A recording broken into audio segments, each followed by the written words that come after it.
Good morning students. कक्षा 8 की गणित में हम लोगों की पहली प्रश्नावली कंप्लीट हुई थी और प्रश्नावली दूसरी चालू करेंगे। दूसरी प्रश्नावली है अपनी एक चर वाले रैखिक समीकरण।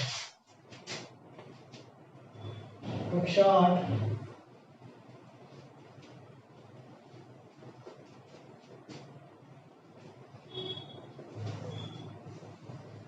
अध्याय 2 है, चैप्टर संख्या 2 और टॉपिक है एक चर वाले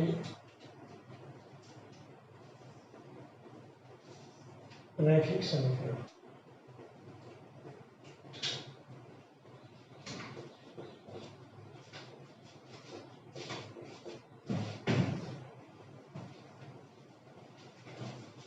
देखिए, एक चर वाले रैखिक समीकरण पढ़ने से पहले आप लोग एक बात बहुत ही स्पष्ट रूप से समझ लो कि राशियां दो प्रकार की होती है। ये मैं कई बार बता चुका हूँ आपको।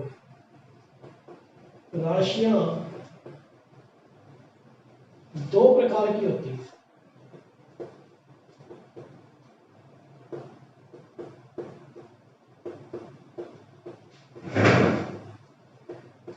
पहला चर राशियां जिन्हें हम कहते हैं अंग्रेजी में वेरिएबल्स, और दूसरी अचल राशियां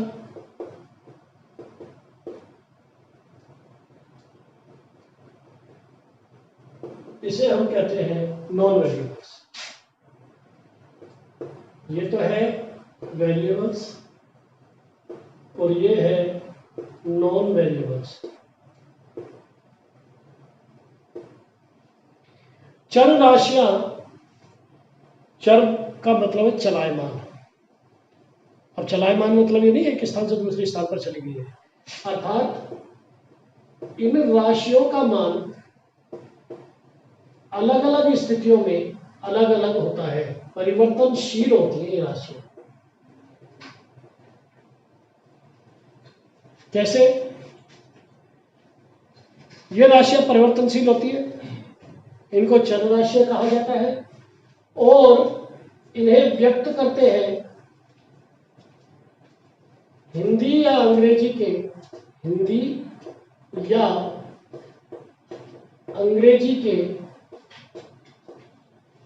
अंग्रेजी की वर्णमाला के अक्षरों द्वारा, वर्णमाला के अक्षरों द्वारा, जिसे हम कहते हैं अल्फाबेट्स।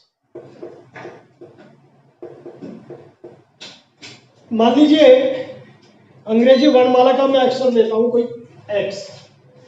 मैं कहता हूं आज का तापमान x डिग्री सेल्सियस है, तो x का मान तापमान के लिए क्या आ जाएगा? मान लीजिए अभी इस समय 22 डिग्री सेल्सियस टेम्परेचर है। तो हमने कहा इस पेन का वजन x ग्राम है, तो यहां पर x क्या आ जाएगा? 75 ग्राम। हमने कहा राम के x भाई थे, तो x का मतलब क्या हो जाएगा? यहां पर 3।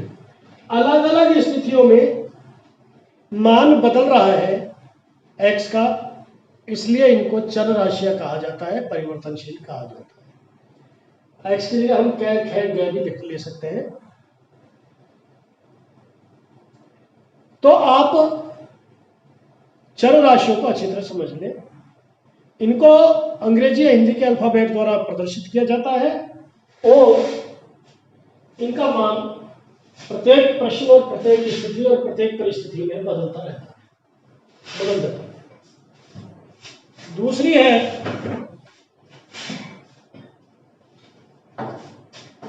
अचल राशियां। ये अपरिवर्तनशील होती है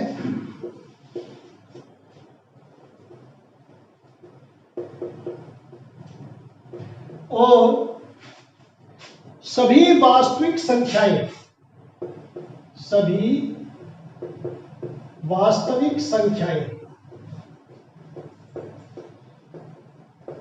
जिनमें परिमेय भी है, अपरिमेय भी है, प्लस की, माइनस की, शून्य, भिन्न, उचित भिन्न, अनुचित भिन्न, मिश्र भिन्न, दशमलव, जितनी भी राशियां हैं वो सभी यानी कि अंक रूप में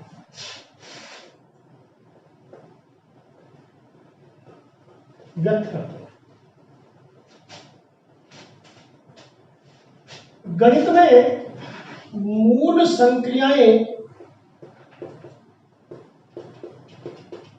जो होती है वो होती है जोड़, बाकी, गुणा, भाग। तो चर और अचर, चर एवं अचर में जब ये संक्रियाएं होती हो, जैसे 4 + x, x - 2, 4 × x यानी कि 4x, x × 4 ये भी 4x होता है, x/4 या 4/x। इस प्रकार की जब संक्रियाएं होती हो जोड़, बाकी, गुणा, भाग से, तो 4 में x जोड़ना ऐसा कैसा लिखेंगे, या x में 4 जोड़ना ऐसा कैसा लिखेंगे, x में से 2 घटाना, x में 4 का भाग देना, 4 में x का भाग देना और 4 को x से गुणा करना। यानी कि मूलभूत संक्रियाओं से चर एवं अचर में संक्रियाएं होने पर एज इट इज जैसा है वैसा ही लिखते हैं, जो संक्रिया बोली गई है वैसा का वैसा लिखते हैं। ऐसे ही परिमेय अपरिमेय में होता है। ये कहलाते हैं व्यंजक। क्या कहलाएंगे? व्यंजक। व्यंजन नहीं, व्यंजक। व्यंजन तो बढ़िया बढ़िया चीजें होती है खाने की, खीर, पूरी, हलवा, पकौड़ी, है ना, कोफ्ते, बढ़िया बढ़िया चीजें खाने की, उनको कहते हैं व्यंजन। लेकिन गणित में चर और अचर राशियां मूलभूत संक्रियाओं के साथ क्रिया करके जब कोई पद बनाती है तो इनको कहा जाता है व्यंजक। जब एज इट इज लिखी जाती है तो ये कहलाती है व्यंजक। और दो व्यंजक एक पदीय, द्विपदीय, त्रिपदीय, एक घातीय, द्विघातीय, ये आगे की कक्षा में पढ़ेंगे आप। तो आप तो इतना सा समझ लें कि ये व्यंजक है। और व्यंजक एक अचर राशि की हो सकती है, जैसे 4 है, 0 है, -2/3 है। तो जब दो व्यंजक, सबसे पहले तो ये देखिए कि रैखिक समीकरण का मतलब क्या होता है। पहले तो मैं आपको समीकरण सिखाता हूं। मूलभूत संक्रिया हो गई ये हो गया अपना व्यंजक। व्यंजक के बाद आ जाइए अब समीकरण। समीकरण क्या होती है?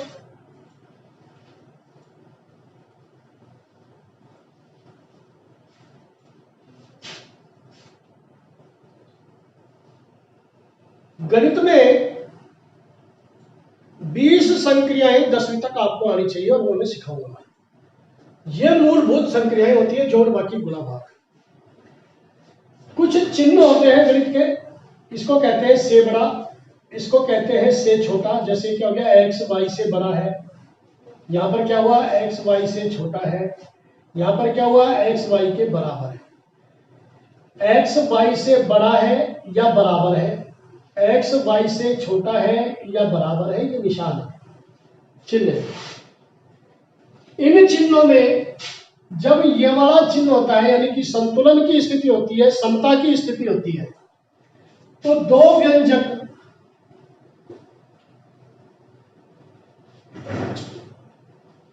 या एक व्यंजक एवं एक अचर पद, अचर पद मतलब कोई भी अंक,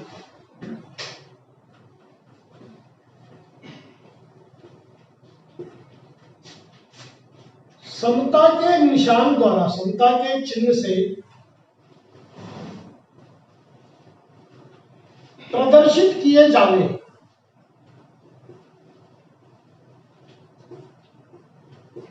तो यह समीकरण कहलाती है। तो यह समीकरण कहलाती है। आपने दुकानों में तराजू देखी होगी, देखिए तराजू। तराजू में एक तरफ सामान रहता है और एक तरफ बाट रहता है, और इस तरह से ये संतुलन की स्थिति होती है। इसको बोलते हैं बराबर। और अगर एक पलड़ा नीचे है और एक पलड़ा ऊपर है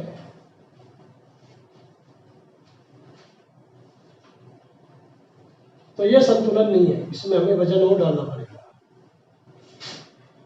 तो संतुलन या समता की स्थिति जब किसी व्यंजक में किसी दूसरे व्यंजक के साथ या अचर पद के साथ हो तो इसको समीकरण कहते हैं।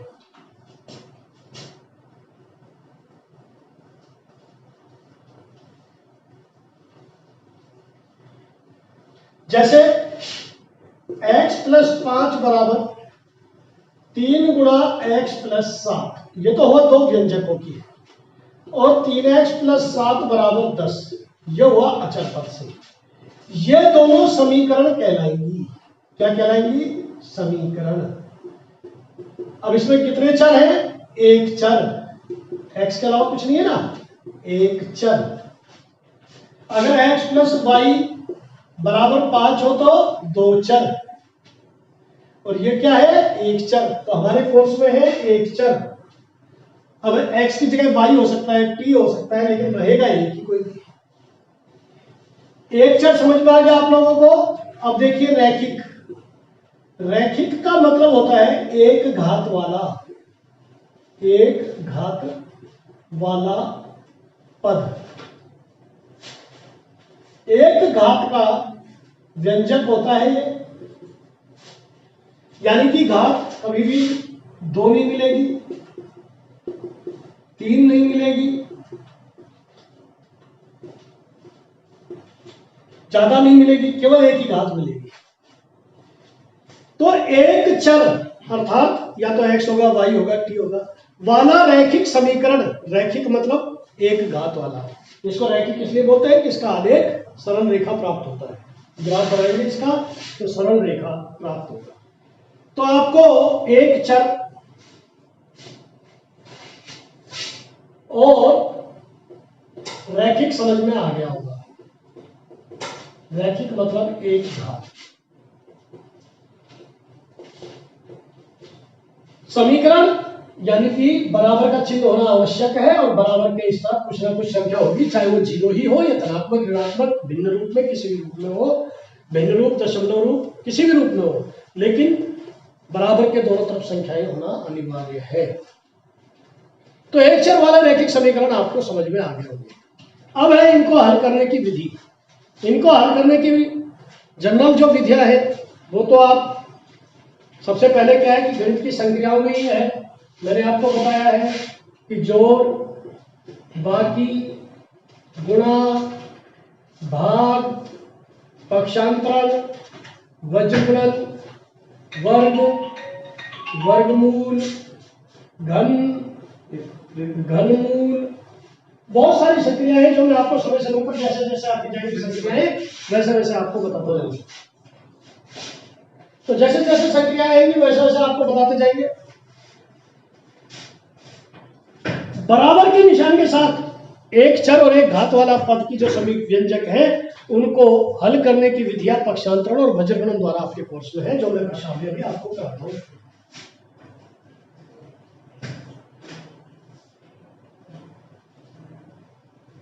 प्रश्नावली है आपकी 2.1।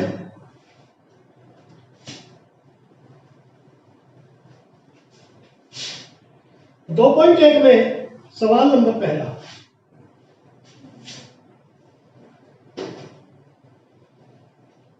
बारह सवाल है, 6 में करा देता हूं, 6 7 सवाल, बाकी आप करेंगे। प्रश्नावली 2.1 सवाल नंबर पहला, x - 2 = 7। किताब में इस सवाल को जिस तरीके से दे रखा है, एक तो वो तरीका है और एक ऐसा तरीका है जो आगे की क्लासेज में भी काम आएगा। तो आप सेकंड वाला तरीका समझ तो दोनों ले, लेकिन सेकंड वाला तरीका करें। तो देखिए ये शून्य कब होगा? दो कैसे शून्य होगा? जब दो जोड़ देंगे, यानी कि इसका योज्य प्रतिलोम। तो दोनों पक्षों में दो जोड़ने पर, ये तो है किताब में तरीका, क्या हो जाएगा? x - 2 + 2 और 7 + 2, जो भी संक्रिया होगी दोनों पक्षों में होगी। तो ये तो रहेगा x और ये हो गया 9, यही उत्तर। यहां लिखेंगे या।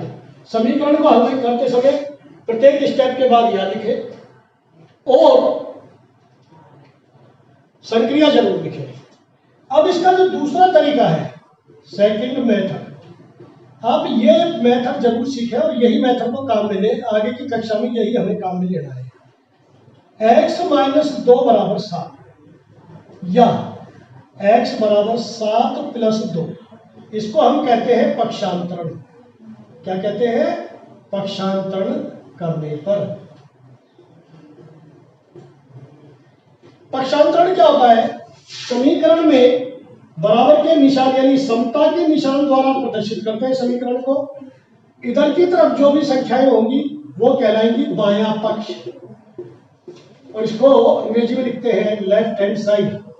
इधर होगा दायां पक्ष, इसको हम लिखते हैं RHS, right hand side, right hand left hand. तो इसके नियम है, पक्षांतरण के नियम सीख लीजिए, बहुत इंपॉर्टेंट है पक्षांतरण के नियम। जब भी कोई संख्या, बस एक चीज ध्यान रखेंगे, LHS से RHS या RHS से LHS, LHS से RHS या RHS से LHS में किसी चर या अचर को ले जाने पर इसका चिन्ह बदल जाता है, इसका चिन्ह विपरीत हो जाता है, बदल जाता है। अब क्या है नियम? प्लस को बदलेंगे माइनस में, माइनस को बदलेंगे प्लस में, गुणा को बदलेंगे भाग में। अर्थात कोई संख्या यदि अंश में है तो वो जाएगी हर में, और भाग को बदलेंगे गुणा में। हर में है तो वो हो जाएगी अंश में। यह आपके पक्षांतरण के नियम है। अब देखिए, सवाल नंबर 1 हो गया है। प्रश्न संख्या 3 देखिए जल्दी। ये कोई ज्यादा मुश्किल नियम नहीं है, और इनकी प्रैक्टिस अभी जब सवाल करेंगे तो हो जाएगा। इन दोनों विधियों में से आप दूसरी विधि का लेंगे, ज्यादा ठीक रहेगा। 6 बराबर z प्लस 2, सवाल नंबर 3। 6 बराबर z प्लस 2, क्या करेंगे? 2 का पक्षांतरण कर लो। 6 माइनस 2 बराबर z, क्या किया है? पक्षांतरण। पक्षांतरण करने पर 6 में से 2 गया 4, 4 बराबर z या z बराबर 4 उत्तर। और अगर हम किताब वाले तरीके से करेंगे तो क्या करेंगे? दोनों पक्षों में से 2 घटाने पर, ठीक है? तो यह हो जाएगा z प्लस 2 माइनस 2, 6 माइनस 2। पांचवा सवाल,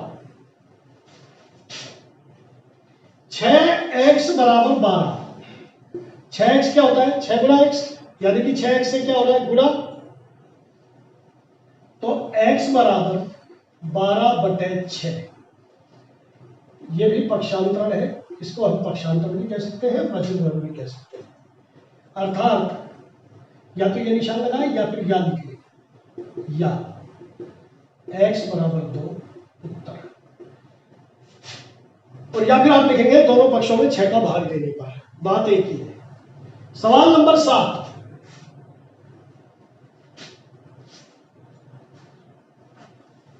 दो एक्स बटे 3 बराबर 18।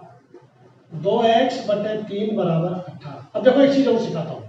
18 के बटे में कुछ नहीं है, यहां लिख देंगे 3। इसको इधर गुणा कर दो, इसको इधर गुणा कर दो। ये प्रक्रम कहलाता है वज्रगुणन। क्या कहलाता है? वज्रगुणन। एक पक्ष का हर दूसरे पक्ष के अंश से, दूसरे पक्ष का हर पहले पक्ष के अंश से गुणा।